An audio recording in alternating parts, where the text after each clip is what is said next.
नमस्कार, मैं doctor Narendra Kumar, drawing and paintings हैं। अब तक हम जैसे चर्चा कर रहे थे बीए पार्ट फर्स्ट के चित्रकला विषय के बारे में। और इससे पूर्व हमारे जब तक ज़्यादातर सारे हमारे जो टॉपिक्स थे जिनके ऊपर हम चर्चा कर चुके, जैसे मान लो ललित कला की जो परिभाषा, अर्थ, महत्व, चित्रकला मूर्तिकला संदर्भ में, व्यवसायिक कला यानी कॉमर्शियल आर्ट, और ललित कला में अंतर, लोक कला, उसके बाद में से कला प्रदर्शनियाँ, कला समाज, कला केंद्र, कला वीथियाँ और कला का शैक्षणिक महत्व, कला प्रकृति। इनके साथ ही से कला मनोविज्ञान, सृजनात्मक प्रक्रिया और प्रत्यक्षीकरण, कल्पना, ये सारे जैसे। उसके बाद में जो चित्रकला के जो तत्व थे उन पे हम, और चित्रकला के तत्व, चित्रकला के अंग, इन सब पे हम चर्चा कर चुके। इससे पूर्व जो हमारा जो टॉपिक चल रहा था प्रिंसिपल्स ऑफ कंपोजिशन यानी संयोजन के सिद्धांतों के बारे में, तो वो सारे सिद्धांतों के बारे में हम अब तक चर्चा कर चुके। जो संयोजन के जो 6 सिद्धांत थे उनके बारे में हमने विस्तृत से अलग अलग व्याख्या उनके उसके बारे में हमने व्याख्यान में चर्चा कर ली। अब जैसे इसी प्रथम वर्ष के जो आपका जो चल रहा है लास्ट का 5 इकाई का, तो उसके अंदर जो लास्ट जो बिंदु बचते हैं, लास्ट वाले जो टॉपिक बचते हैं, उन पे हम चर्चा करेंगे कि अब है जैसे मान लो विषय वस्तु, सब्जेक्ट एंड सब्जेक्ट मैटर, यानी विषय और विषय वस्तु। विषय क्या है और विषय वस्तु क्या है इसके बारे में हम आज चर्चा करेंगे। तो इसके लिए जैसे क्या है कि सबसे पहले जैसे कहते हैं विषय, यानी कोई पेंटिंग है, जो भी कंपोजिशन है, उसका विषय क्या हो, उसका टाइटल क्या हो, टॉपिक क्या हो, तो इनके बारे में अलग अलग लोगों की राय है। तो इसके लिए जो विषय वस्तु अथवा अर्थसार करना, कला के अंतर्गत वह तत्व है जिसके आधार पर कलाकृति का निर्माण किया जाता है और अतः बिना अर्थसार के चित्र का निर्माण ही संभव नहीं है। अब यहाँ पे ये बात समझने योग्य महत्वपूर्ण है कि जैसे कोई भी जैसे विषय है या कोई जो विषय वस्तु है या जैसे उसका एक अर्थशास्त्र, तो चित्रकला या पेंटिंग या जो भी कंपोजिशन कोई बना रहा है, कला का विद्यार्थी या बड़ा आर्टिस्ट है या जो भी कोई कार्य कर रहा है, तो उससे अपने मन में, अपने विचार में थिंक के विचार तो उसको रखना ही पड़ता है कि मुझे इस चीज़ के ऊपर कार्य करना है, या मेरे अंदर या विचार इसके अंदर मेरे को ये चीज़ बनानी है, या अमुक चीज़ बनानी है, या अमुक दृश्य बनाना है, या जो भी चीज़ उसको बनानी है, चाहे देखा हुआ है या काल्पनिक है। तो कहने का मतलब ये है कि बिना अर्थसार, यानी कि जो बिना उसके जो कोई अर्थ है या बिना उसके सार है या कोई जो विचार सोचा है, उसके बिना चित्र का निर्माण नहीं हो सकता या संभव नहीं है। तो हमारे अंदर जो भी विचार है, जो भी फीलिंग्स है या जो भी टॉपिक्स है, तो वही उसका एक तरह से पेंटिंग का हमारा वो सब्जेक्ट बनता है। अब जैसे कह सकते हैं कि विषय वस्तु का स्वरूप क्या होता है।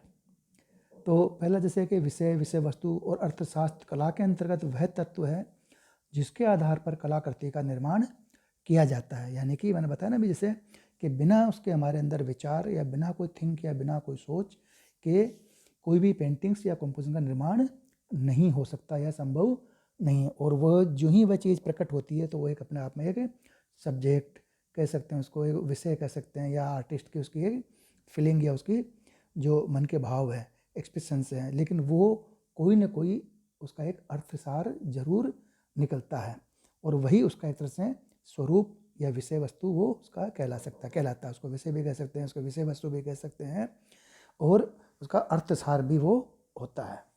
अब जैसे कहते हैं कि विषय वस्तु का स्वरूप, विषय वस्तु का क्या स्वरूप होता है। तो किसी भी चित्र संयोजन में या कंपोजिशन में, जब अपन इससे पूर्व चर्चा कर रहे थे ना कि कोई पेंटिंग होती है तो वो संयोजन होती है। विषय उसका मतलब एक तरह से पेंटिंग भी कहते हैं उसको, और कलात्मक दृष्टि उसको संयोजन कहते हैं। और संयोजन के जो प्रिंसिपल्स के बारे में हम चर्चा कर चुके थे, चित्रकला के तत्वों के बारे में चर्चा कर चुके, षड्यंत्र के बारे में चर्चा हम कर चुके। तो किसी भी चित्र जो संयोजन है या किसी भी चित्र संयोजन में विषय वस्तु का होना आवश्यक है, और यह अर्थसार या विषय वस्तु कलाकृति में प्रेरणा तथा उद्देश्य का कार्य करता है। अतः कलाकृति में अर्थसार का महत्वपूर्ण स्थान है और यह कलाकृति का अनिवार्य तथा प्राण तत्व भी है जो सौंदर्य बोध से जुड़ा हुआ है। और कला का जो प्राथमिक उद्देश्य है वो है सौंदर्य की अनुभूति कराना।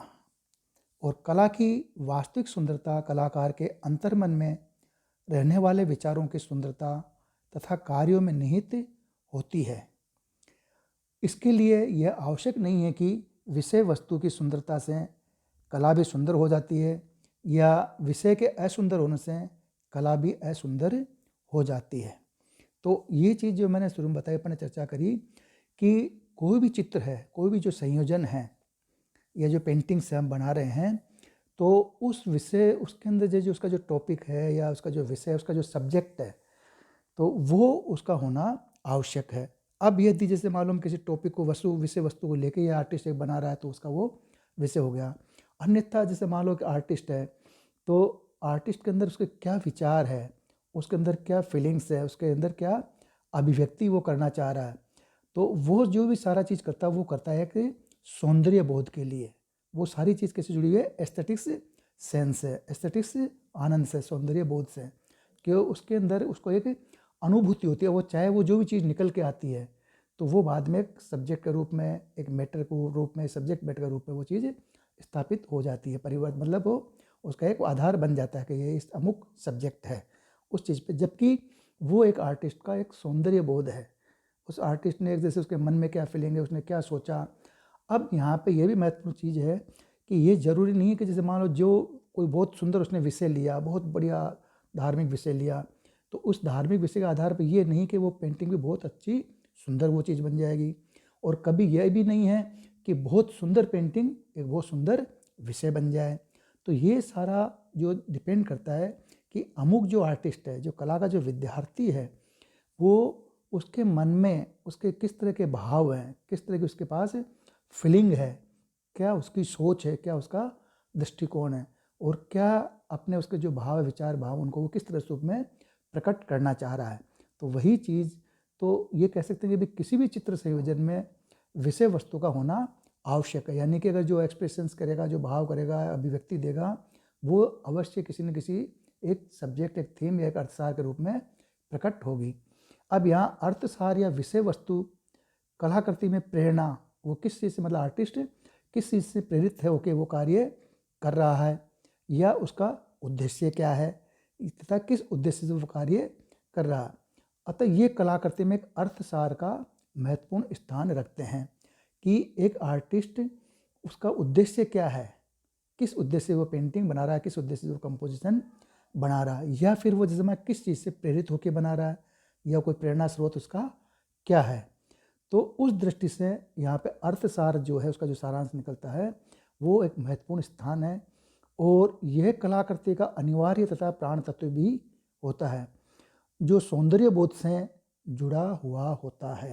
ये जैसे मैंने बताया ना कि कला यहाँ पे जो भी सब्जेक्ट निकलेगा, जो भी उसके फीलिंग्स निकलेगी, वो एक सौंदर्य बोध से, यानी कि सुंदरता, उसको जो एक आनंद की अनुभूति है कि उस रूप से वो चीज़ जुड़ी हुई है, उस रूप से उसका अनुभूति होती है। यानी कि सौंदर्य बोध का उसको ज्ञान होता है, एक सौंदर्य की अनुभूति से जुड़ा। और यहाँ कला का जो प्राथमिक उद्देश्य है वो है सौंदर्य की अनुभूति कराना। यानी कि कोई भी जो पेंटिंग्स है वो बनाता है चित्रकार, तो वो एक अपने एक आनंद के लिए, एक अपनी खुशी के लिए, तो वो पहले तो खुद अपने आनंद की अनुभूति कराता है, या उसको कहते हैं एस्थेटिक सेंस या सौंदर्य बोध। उसको एक सौंदर्य यानी कि उसको एक आनंद की अनुभूति, एक खुशी, जिससे वो अपने विचार प्रकट कर रहा है, जो अनुभूति प्रकट कर रहा है, जो पेंटिंग कर रहा है, तो वो उसका प्रथम उद्देश्य है सौंदर्य की अनुभूति। तो उसके द्वारा जैसे वो ये इस तरह से कला का जो एक प्राथमिक उद्देश्य है वो क्या है कि सौंदर्य की अनुभूति कराना। और कला की वास्तविक सुंदरता कलाकार के अंतर्मन में, जो मैंने बताया ना कि रहने वाले विचारों की सुंदरता तथा कार्यों में निहित होती है। अब जो कहने की बात मतलब है कि पहला तो चीज़ क्या हो गई कि जिस मान जो भी कंपोजिशन बना रहा है, पेंटिंग्स बनती है, तो सब्जेक्ट विषय वस्तु तो वो होगी जो भी किसी भी चीज़ पे वो। अब उसके पीछे क्या प्रेरणा है, उसको किससे प्रेरित है आर्टिस्ट, दूसरा किस उद्देश्य के लिए बना रहा है। तो यहाँ पे जो प्रारंभिक उद्देश्य है, जो कह सकते हैं कि जो कला का जो प्रारंभिक उद्देश्य है, फर्स्ट उद्देश्य है, वो है सौंदर्य की अनुभूति कराना। उस कला के द्वारा, उस कंपोजिशन के द्वारा, उस पेंटिंग के द्वारा, या वो जो उसको विचार बोध है। अब कला की जो कहते हैं कि वास्तविक सुंदरता किस में है, वो है कलाकार के अंतर मन में रहने वाले विचार हैं, कि उस विचार, उस आर्टिस्ट के अंतर मन में इसके कौन से विचार हैं।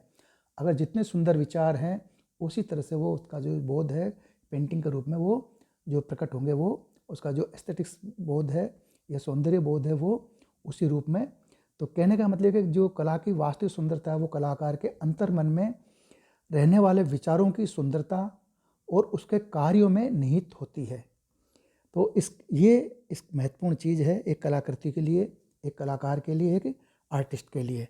और इसके लिए यह आवश्यक नहीं है कि वह कि विषय वस्तु की सुंदरता, अब कोई सुंदर विषय हम चुनते, मान लो किस तरह का सुंदर कहते हैं, मैं कितना सुंदर विषय है, सुंदर विषय पहले ही हम विचार करके उस पर कोई बनाते हैं।